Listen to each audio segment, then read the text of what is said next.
Hi, I'm Max, Hi, I'm Denise. and welcome back to another edition of Urban Lifestyles. And we're bringing you urban lifestyles from a different location. We happen to be down in the great Atlanta area. I guess it's becoming our second home. Yes, one of your favorite places, and one of my favorite places. Yeah. In fact, I would love to relocate here now. I wasn't on board with it at first, but after our last visit, I can see myself, I guess because I'm getting closer and closer to retirement. Right. And I just think it's a great city. It's fun. Yeah. And it doesn't hurt that we've got two daughters that are down here as well. Makes life better, Yeah. and other families, so it's a great place. And friends. And you are correct. You are correct. Well, we've got a great show today, and this show is just in time for the holidays. We are going to be talking about a segment you did with Kentucky One Health concerning lung cancer. Yes. And we also have a segment on teaching, and there are a number of African Americans that are not looking at teaching for a career, and it is a great opportunity. And then we let Courtney and Tyler bring us up on some great holiday activities and also some great holiday gifts. Yes. Gifts, one of my favorite. And Yes, shopping. Yes. And the gifts that just keep giving. So we're going to take a quick break and back with more of Urban Lifestyles right after this. Universe. There's only one you. But even though we're unique, we do have one thing in common. We want to live long, healthy lives. That's why Kentucky One Health should be the one name you think of for award-winning heart, stroke, and cancer care. The one name for convenience. With over 200 locations including hospitals, outpatient care centers, and physician practices. And the one name for wellness. With healthy lifestyle centers and partnerships across the state. With the combined experience of Jewish and St. Joseph hospitals and the University of Louisville Hospital, Kentucky One Health is the one name in healthcare. So Denise, the first segment you did, I know was with our partner Living Well with Kentucky One Health, and you were talking about lung cancer. Yes, I mean, it's still so astounding. When you look at the numbers, and with Kentucky, the way it's rated in the whole United States, when it comes to lung cancers, it still, astounds me. We have technology and people are up on, better health, and still this is going on. But there's something to do in regards to lung cancer and also screening. So let's take a look. Okay. It's that time again, the segment, Living Well with Kentucky One Health. I'm so delighted to introduce you to a physician, Dr. Cloker, here at the James Brown Cancer Center. And the topic today is going to be about lung cancer. And you would think about everything that's out there, as they say, information is power, that we still have high rates of lung cancer. So without further ado, Dr. Cloker, welcome to Urban Lifestyles. Thank you very much for inviting me to this interview. And yes, we'll talk about lung cancer. I'm the director of the Thoracic Oncology Clinic here at the Brown Cancer Center, also associate professor at the University of Louisville. And we'll see a lot of lung cancer here in Kentucky. We're actually leading the nation in terms of lung cancer incidence and mortality. I'm thinking in this day and time, the rate should have declined. And listening to you, no. And what do you attribute that to? The rates have not declined as much as we wanted it. So last year, 160,000 people died in the United States of lung cancer. That's as many patients as die from the next 5 most common cancers. And it's plateaued. That's probably the best one can say. It's plateaued over the last 3-4 years. And we're hoping it will come down, but the numbers are still very high for many reasons. One of it is that the effects of smoking carry on for years, even decades after you stop smoking. And not to be misunderstood, it's good to stop smoking, and that decreases your risk to have cancer or heart attacks or strokes. But you still have to be aware, if you smoked a pack a day for 30 years during your lifetimes, you're at a high risk of lung cancer, and you should consider screening for lung cancer. So So now that you said magic word, screening, and maybe there's someone out in our viewing audience who has said, oh my God, I used to, fit that. What are the details that we need to know about screenings for lung cancer then? Yeah, that's very important. It's a new standard of care. So it's paid by Medicare and all commercial insurances. If you smoke a pack a day for 30 years or more during your lifetime and you're between 55 and 80, you're at a higher risk of having a diagnosis of lung cancer in this year or the years coming up. So the recommendation is you get a yearly low-dose screening CAT scan of the chest. So we're dealing and talking radiation. Then how do you determine who meets the criteria in order to have the screening? So when the doctors, the primary care doctors, healthcare providers see that somebody smoked that much and is at that age group between 55 and 80, there's a survey that we take to make sure there are no other significant diseases that may be more important at the moment than screening for lung cancer. And then what is very important, you go over the decision to go for the test. It's a simple test. It's like a mammogram. It's an X-ray. It doesn't take long. But you have to know you need to follow up on the results. There can be some findings, not just cancer-wise, but since you look at the chest, you may find calcifications of your heart arteries or other things. So it's very important that you follow up with your doctor after the test and go over the results. So it's not uncomfortable. It is not painful. You lie down like for any CAT scan. It doesn't take long, a few minutes. The radiation exposure is as little as a mammogram. So there is no real risk that you could cause any cancer by the radiation. And then an important thing is you have to check on the result. When your doctor gets the result, you have to discuss it. Now, sometimes you find things on the CAT scan, like little nodules, especially in Kentucky. Histoplasmosis can cause little nodules that may worry you for the moment. And it's very important to explain, we find that, we follow it up with another CAT scan maybe in 3 or 6 months. And most of these nodules are going to be okay, will be scars for something that you had years ago. So that's really the only concern, that you may be worried about something that turns out to be okay in the long run, but it has to be followed up. So then, I know there are some people out there that look at the risk-benefit ratio, my exposure to radiation and so forth. How would this compare to a regular chest X-ray then?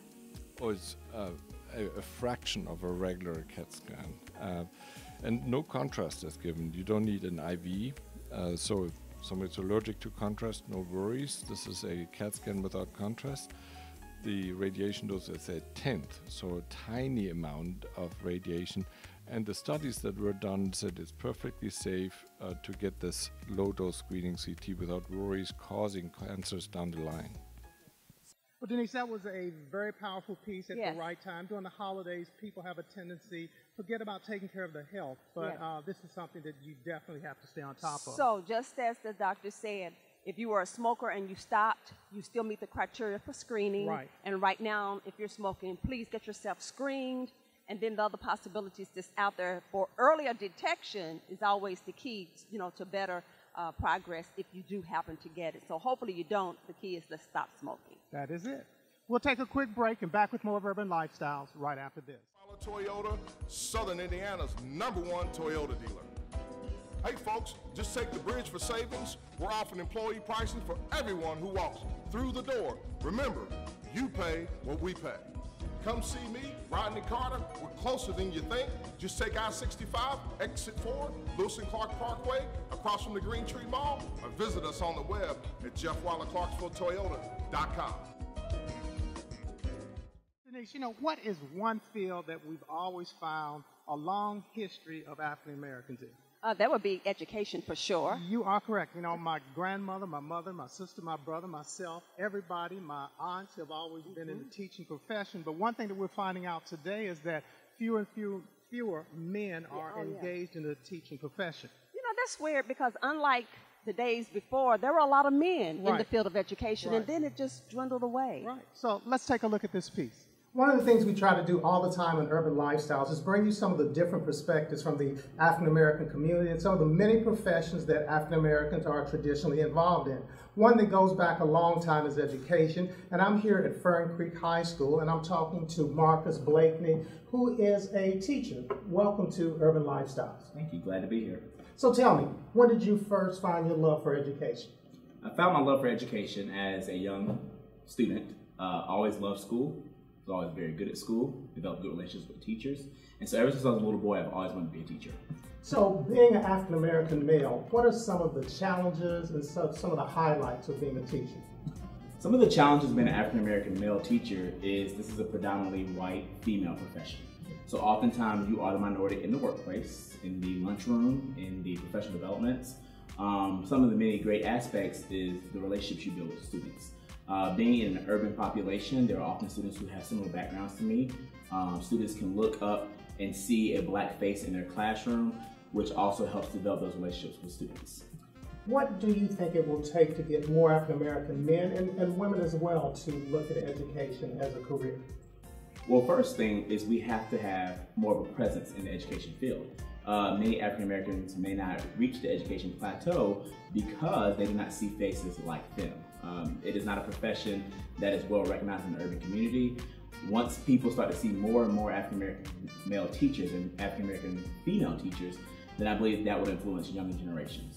Now, going back from the time when you were sitting in these seats as a student, now you've been a teacher and educator for 6 years, what are some of the changes that you noticed in relationship to the way the kids approach education?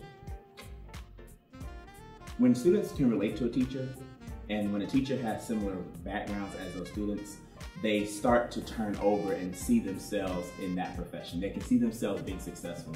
They can understand that, yes, I can too be successful in this field, and it's no longer looked at as something that I cannot do or something that I am not good at. Do you think, or I should say, I'm sure you do, but how important is it to have the parents engaged? It is the number one thing. It is the community, it is the student, it is the teacher, and it is the parent. So to have the parent engaged in working with the teachers and working with the students is all about the student's success, and it's what's best for students is to make sure that that teacher's working for them and that that parent is working. When you are looking at successful outcomes, what is, oh, let's hear the bells ringing, it makes us feel like a class is getting ready to come in. I mean, what's a successful day for you? And I'm assuming that every day is not the same. Every day is not the same in education. From year to year, it is always different. But what is a successful day is when a student comes and is engaged. When a student has a sense of belonging to the classroom. When that student says, I learned something today because of something that we did in class. And to me, that is the best outcome, is how does a student feel walking away from the classroom? One other question I have to ask, in relationship to standardized testing, how valuable do you feel that tool is? There has to be some way to measure to make sure that every school in every district in every state is doing what they're supposed to be doing. However, I do believe that teachers do have the autonomy to do their instruction. You know your end goal is that standardized test, and how you get your students there, that is completely up to you. And you can be as creative as you want, you can be as dull as you want, but teachers do have the autonomy over their instruction to get their students to that standardized test. Well, Marcus, it was definitely great spending some time with you. I will try to answer some of these questions on the board, but they are definitely above my head. But thanks for spending some time with us. And I guess final thoughts, what would be the one thing that you would say to parents that are out there, our young kids that are in the school system, and those who might be interested in education as a profession? One thing I would say is to get engaged. Get to know your teachers. Get to know the class. Get to know the school. Be a part of the community. Because once you feel like you belong, then I believe success will follow. And then if you are successful with something, I do believe more students will want to get into the education field and see themselves as teachers in this community. Well, I commend you on the great work that you're doing. And we'll take a quick break and back with more of Urban Lifestyles right after this. Be one of Santa's biggest helpers when you shop for your favorite guy at GQ Unlimited at 8th and Broadway and Indian Trail. This holiday season with blazers for any occasion. Accessorize your selection with great hats by Dodds & Stetson and shoes by Stacy Adams. Add a pop of color that makes the ultimate fashion statement. Hats, blazers, suits, shoes, and more, all at GQ. Slim cut designer suits by Sean John, Perry Ellis, and Ralph Lauren. When image matters, shop GQ, where the well-dressed man shops and shops this holiday season. As we continue our discussion on education, I'm talking with a guidance counselor. As we know, it's very important. Probably without a guidance counselor, I probably wouldn't be here today, but I'm talking to Giovanna Smith at Fern Creek High School. Welcome to Urban Lifestyle. Yes, thank you for having me. All right, so tell me, how did you get into guidance counseling? Well, basically, I started with Jefferson County Public Schools about 17 years ago as a teacher, as an English teacher at Stewart Middle School. And I really enjoyed that work, but I always felt coming out of high school, and the guidance counselor that I had in high school was great from Central High School, that I wanted to be like her. So that kind of encouraged me to go forward and get my certificate in counseling. All right, so you had a role model and a mentor. In relationship to the kids today, you've been in the educational field for 17 years. What are some of the major differences that you've seen in terms of the kids and some of the needs that they bring to you for discussion? Well, I just see, as far as the needs, it seems like the students have a lot more needs than I think they had. I've been a guidance counselor now for 11 years. So it seems like now there are a lot of social issues that are going on that are impacting students, and we're seeing a lot of, whether it be death related to students' parents dying, to students being in foster care or foster homes. I feel like I'm seeing a lot more than that than I did when I first started my career as a counselor.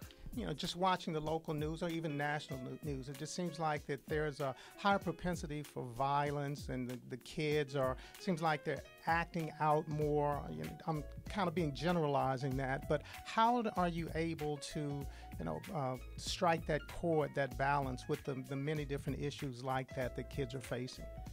Well, I think we try to look at what baggage or what they're bringing with them when they come to school, but also focus on the fact that there is what happens in the neighborhood. Basically, probably needs to stay in the neighborhood, and when you're here at school, you need to focus on education and rising above the circumstances that are going on in the community.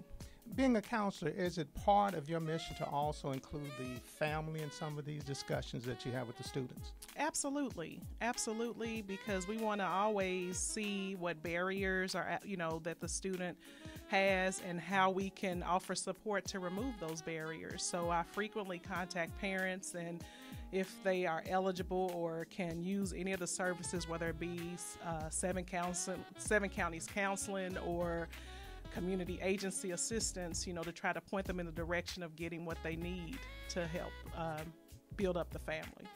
A question that I would think would be difficult to do as a guidance counselor, I'm sure there are some students that you see they have just really some extenuating circumstances, but where do you draw the line? How do you create that proper balance? Well, I don't think you can draw a line because you have to, as a counselor, it's my job to help students graduate. So that's what my work is, to always push and find some avenue, whereas if they're not successful at Fern Creek High School, there are other avenues that they can take, alternative placements that they can take that may be more suitable for them if they can't be successful here. But we strive to help them be successful here, but sometimes there are students that need a different environment, and we try to point them in that direction as well, whether that's Job Corps or a GED or whatever it's going to take that'll be helpful for their situation. So last thing, I'm sure over your many years you've had a lot of success stories. So share with us a couple of success stories that stand out for you. Just this past year, I was senior counselor, and we had our highest career readiness rate, so that was exciting for me.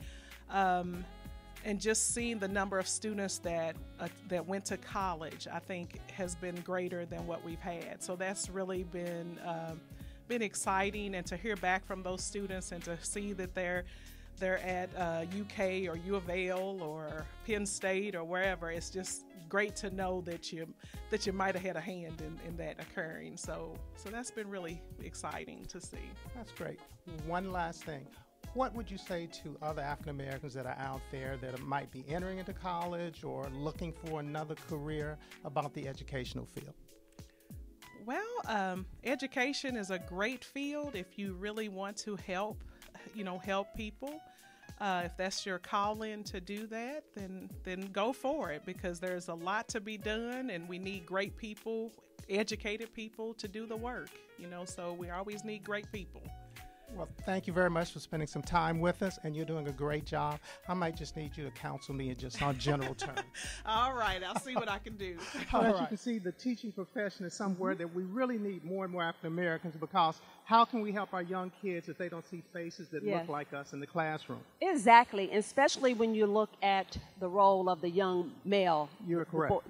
Boy, male student coming up, and indeed looking at faces and someone who can model for them, because there's a lot out there to choose from, and education is one. You're exactly right. So we really appreciate the people at Fern Creek High School and the teacher and the counselor for spending some time with us. We'll take a quick break and back with more right after this. Universe. There's only one you. But even though we're unique, we do have one thing in common. We want to live long, healthy lives. That's why Kentucky One Health should be the one name you think of for award-winning heart, stroke, and cancer care. The one name for convenience. With over 200 locations, including hospitals, outpatient care centers, and physician practices. And the one name for wellness. With healthy lifestyle centers and partnerships across the state. With the combined experience of Jewish and St. Joseph hospitals and the University of Louisville Hospital, Kentucky One Health is the one name in healthcare. Denise, what is something that we're always looking for? We're always looking for new show ideas. That's right, great show ideas. So if you've got a great show idea, be sure to go to our website at www.urbanlifestyles.net, and that's lifestyles with a Z. And if we happen to use your show idea, you can win a free oil change from Jeff Weiler Toyota. And of course, it's the holiday season, and no better time to put you in a new or a gently used car from Jeff Weiler Toyota. Go by and see Rodney Carter and tell him that Urban Lifestyle sent you. That's our car. It's always a good Christmas gift. And I can think of a young lady that would love to have a car. I know. But that's another story, and we won't talk about that today. We'll hear from her a little bit later. I'm sure we will. But something else that we haven't mentioned yet is Louisville Water Company Heroes. And these are the people that work for the water company. You don't realize the great work that they do, but take a look at this piece. And I'm the director over metering and billing, which, as I said earlier, includes all the metering services and operations we do in the field, from meter reading to meter maintenance. I have a Bachelor of Science in Chemical Engineering with an MBA. And once I finished my MBA, I started out working in manufacturing, and then I ended up working at Louisville Gas and Electric. So I worked at LG&E for almost 5 years, and I have yet to find a culture like the Louisville Water Company. The things about it that I really like is that it is the smallest company I've ever worked for, but it is also very family-oriented, I think. And I think you've got a lot of employees here that truly care about the organization, care about the community, care about the product and services that we provide, and always want to do a really, really great job. Sometimes I try to use family members, because like I said, I am originally from Louisville. My husband's not, but and my husband and other people and friends, things of that nature, to figure out what their thoughts are about the Louisville Water Company. I think in general people think, like you said, that we have the best taste in the water.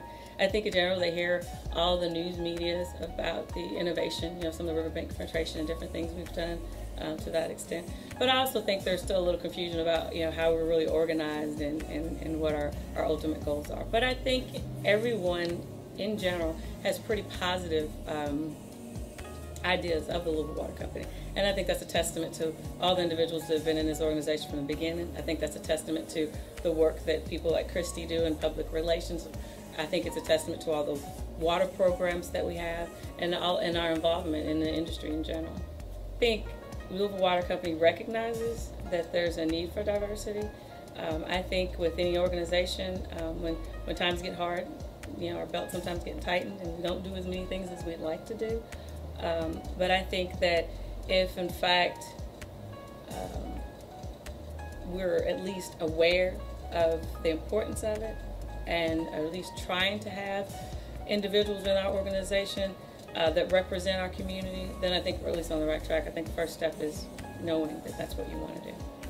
We provide a great quality product, and we strive to provide quality service. And so I think that anyone who interacts with us, if they don't have a positive interaction for whatever reason, I would hope that you wouldn't take that and run with it, but instead, give us another chance. Because one thing I will say about me and any individual within our organization, we care. We care about getting the job done and doing the best job we can, and we care about providing a good service. Hi, it's Tyler here, and I'm with my sister Courtney. We are in Atlanta in Buckhead area getting all the Christmas finds for this season. So if you didn't get your Black Friday sale, don't worry. We've got you covered. Whether you're in Louisville, whether you're in Atlanta, or anywhere in this great country of ours, we've got you covered on the list to have the best gifts under the tree. And if you didn't know it, she is a secret Santa shopper herself, right? You guessed it. You said my favorite word, shopping. So I'm ready to kick it into high gear and get started. So some of my favorite things, well, you already know I love fashion, I love music, I love electronics, but in case the person you're shopping for or you have some other things on your list, I want to share with you some other places you can go. One, retail. Even though people are doing a lot of online shopping, definitely go into the stores. You have better deals there, whether it's a big store like a Nordstrom or a store like Macy's or Dillard's. You can always find the best deals when you walk into the store. What do you have? Well, you know me, I'm a big ticket item girl, so I'm looking at the cars, the big screen TVs, and maybe even a house this year. A house, okay. I don't know if you can put a house under a Christmas tree, but as far as a big ticket item, TVs for sure, they are on sale. The 4K TVs. One thing I do want to share with you though, even if it's 70 inches in 4K, there is a difference between a 70-inch 4K and a 50-inch 4K. They're not all created equal, so make sure you do your research and do your due diligence when you're getting electronics. In Atlanta, check out Lenox Mall, because there's nothing like shopping in Lenox Mall. It's like a Oxmoor and, wait, what's that other mall in Louisville? St. Matthews. A St. Matthews Mall, Oxmoor, but what's that other one? Which one? Well, it's that third mall all wrapped in one, in Lenox Mall. So you got all three tiers of malls wrapped into Lenox Mall. So you should always come down here and check that out too. What else you got? Well, if you need something a little more simple, I am a jewelry girl and accessories. I love to accessorize, so that's always something easy. Accessorize. To each their own. Okay. And that's a trend too. We can talk about trends. Patches and charms, all that. If you get some, you can go to Joann's Fabrics and put some patches on a bomber jacket and really be cool and styling for the holiday too. So whether you're shopping for the holiday party or shopping for gifts under the tree, you can do it all online, in store, flipping through a magazine. You're good. Anything else? And I think too, just really stress that even though it's hard, some people don't like it, actually go in the store, because we found that some of your best deals that you won't know about, they may not advertise them, you'll find them once you go in store. In store. And if anyone is wondering, if you want to pass the message, I would like a Tesla for Christmas. Happy holidays. Well, you know what? I think that's our show. And that's our time. And we'll see you back here next time on Urban Lifestyle. Happy holidays. Happy holidays. Bye. Bye.